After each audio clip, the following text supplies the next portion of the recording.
welcome back to Lisbon. It's been 25 years since you arrived to play for Sporting Lisbon.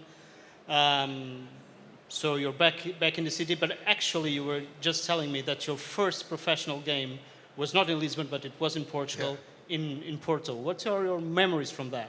Yeah, I mean, that was obviously a really, really big moment for me.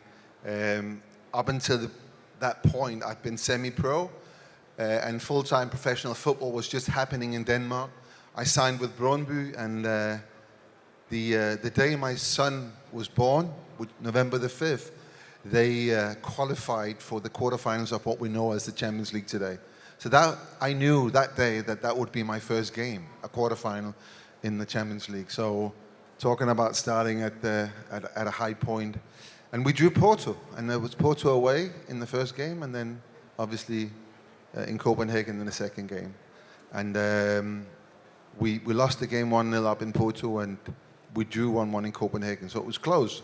And you know, Porto went on to win the Champions League, so looking back, it wasn't so bad to get knocked out by them.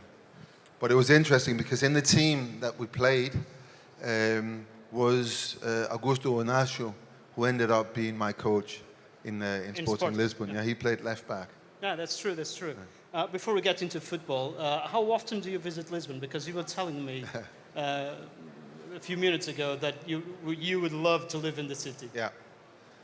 I came here. One of the big reasons that I came here was I've been a couple of times before. I really liked the place, and when the opportunity to play for Sporting Lisbon arrived, I thought about it, and I came here to see if it was still as good as I thought, and I really fell in love with the place, and decided to come here and stay, and